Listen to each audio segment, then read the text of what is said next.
ಸ್ನೇಹಿತರೆ, ನಮ್ಮ ಭಾರತದ ರಕ್ಷಣಾ ಬೆಳವಣಿಗೆಗಳ ಪ್ರತಿಯೊಂದು ಸುದ್ದಿಯೂ ನಿಮಗೆ ತಲುಪಬೇಕೆಂಬುದು ನಮ್ಮ ಉದ್ದೇಶ. ನಿಮ್ಮ ಒಂದು ಸಬ್ಸ್ಕ್ರೈಬ್ ನಮಗೆ ದೊಡ್ಡ ಪ್ರೋತ್ಸಾಹ. ದಯವಿಟ್ಟು ಸಬ್ಸ್ಕ್ರೈಬ್ ಮಾಡುವುದರ ಮೂಲಕ ಪ್ರೋತ್ಸಾಹ ನೀಡಿ ಎಂದು ನಿಮ್ಮಲ್ಲಿ ಕೇಳಿಕೊಳ್ಳುತ್ತೇವೆ. ನಮಸ್ಕಾರ ಗೆಳೆಯರೇ, ದೇಶ ಪ್ರೇಮಿಗಳೇ, ನಮ್ಮ ಕನ್ನಡ ಡಿಫೆನ್ಸ್ ನ್ಯೂಸ್ ಯೂಟ್ಯೂಬ್ ಚಾನಲ್ಗೆ ಸ್ವಾಗತ ನಿಮಗೆ.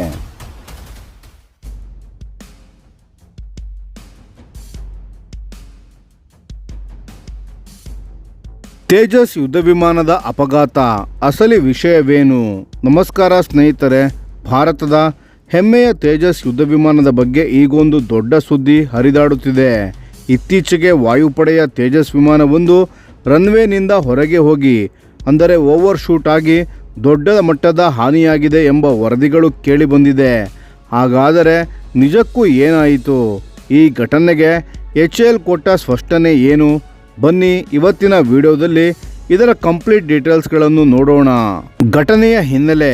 ಫೆಬ್ರವರಿ 7ರಂದು ನಡೆದ ಈ ಘಟನೆಯ ಬಗ್ಗೆ ಮೊದಲು ಬಂದ ವರದಿಗಳ ಪ್ರಕಾರ ಒಂದು ತರಬೇತಿ ಹಾರಾಟ ಮುಗಿಸಿ ವಾಪಸ್ ಬರುವಾಗ ತೇಜಸ್ ವಿಮಾನ ರನ್ವೇನಲ್ಲಿ ನಿಲ್ಲದೆ ಹತೋಟಿ ತಪ್ಪಿ ಮುಂದೆ ಹೋಗಿದೆ.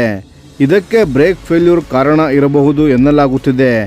ಈ ಸಮಯದಲ್ಲಿ ಪೈಲಟ್ ಸುರಕ್ಷಿತವಾಗಿ ಎಜೆಕ್ಟ್ ಆಗಿದ್ದಾರೆ. ಆದರೆ ಯುದ್ಧ ವಿಮಾನದ ಮೇಲ್ಮೈಗೆ, ಏರ್ ಫ್ರೇಮ್ಗೆ ತುಂಬ ಹಾನಿಯಾಗಿದೆ ಎಂದು ಹೇಳಲಾಗಿತ್ತು.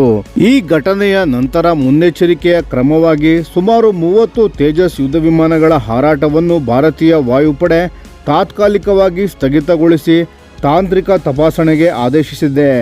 HAL ಕಂಪನಿಯ ಸ್ಪಷ್ಟನೆ. ಆದರೆ ಸ್ನೇಹಿತರೆ, ಈ ವರದಿಗಳನ್ನು HAL ಅಂದರೆ ಹಿಂದೂಸ್ತಾನ್ ಏರೋನಾಟಿಕ್ಸ್ ಲಿಮಿಟೆಡ್ ಸಂಪೂರ್ಣವಾಗಿ ಅಲ್ಲಗೆಳೆದಿದೆ.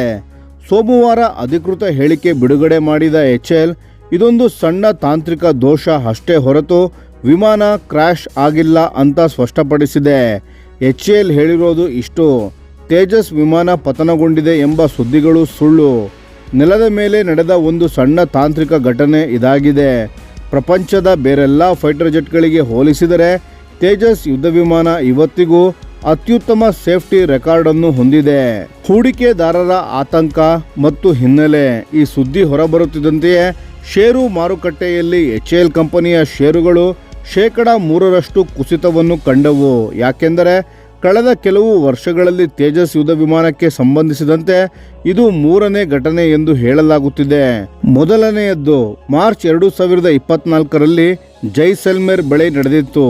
ಇದರಲ್ಲಿದ್ದ ಪೈಲಟ್ಗಳು ಸುಲಭವಾಗಿ ಎಜೆಕ್ಟ್ ಆಗಿ ಪ್ರಾಣಾಪಾಯದಿಂದ ಪಾರಾಗಿದ್ದರು. ಹಾಗೂ ಎರಡನೆಯದು ನವೆಂಬರ್ 2025ರಲ್ಲಿ ದುಬೈ ಏರ್ ಶೋ ಸಮಯದಲ್ಲಿ ನಡೆದಿತ್ತು.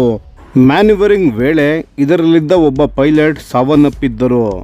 ಈಗಿನ ಪರಿಸ್ಥಿತಿ ಏನು ಅಂದರೆ, ಸರ್ಕಾರ ಈಗಾಗಲೇ HAL ಜೊತೆ ಸಾವಿರಾರು ಕೋಟಿ ರೂಪಾಯಿಗಳ ಒಪ್ಪಂದವನ್ನು ಮಾಡಿಕೊಂಡಿದೆ. ಆದರೆ ಇಂಜಿನ್ ಪೂರೈಕೆಯಲ್ಲಿ ವಿಳಂಬವಾಗುತ್ತಿರುವುದರಿಂದ ಹೊಸ ವಿಮಾನಗಳ ಡೆಲಿವರಿ ಸ್ವಲ್ಪ ಲೇಟ್ ಆಗುತ್ತಿದೆ. ತೇಜಸ್ ಯುದ್ಧ ವಿಮಾನದ ಶಕ್ತಿ.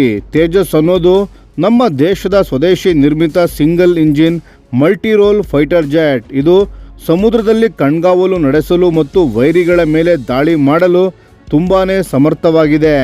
ವಾಯುಪಡೆಗೆ ಇದರ ಅಗತ್ಯ ಬಹಳಷ್ಟಿದೆ. ಹಾಗಾಗಿ ಇಂತಹ ಸಣ್ಣ ಪುಟ್ಟ ತಾಂತ್ರಿಕ ದೋಷಗಳನ್ನು ಸರಿಪಡಿಸಿ ಶೀಘ್ರದಲ್ಲೇ ಯುದ್ಧ ವಿಮಾನಗಳು ಮತ್ತೆ ಆಕಾಶಕ್ಕೆ ಹಾರಲಿವೆ ಅನ್ನೋದು ನಮ್ಮ ಆಶಯ.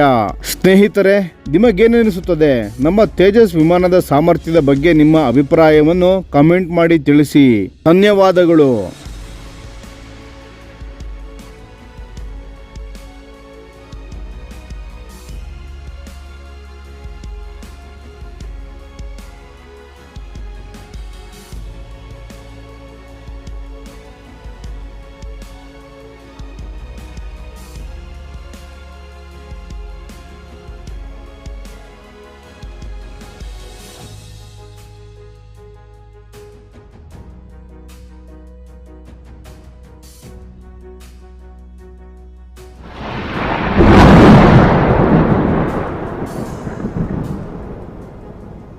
ಈ ವಿಡಿಯೋ ನಿಮಗೆ ಇಷ್ಟವಾಗಿದ್ದರೆ ಲೈಕ್ ಮಾಡಿ ಮತ್ತು ನಮ್ಮ ಚಾನೆಲನ್ನು ಸಬ್ಸ್ಕ್ರೈಬ್ ಮಾಡಿ ಹಾಗೂ ಬೆಲ್ ಐಕಾನ್ ಒತ್ತಿ.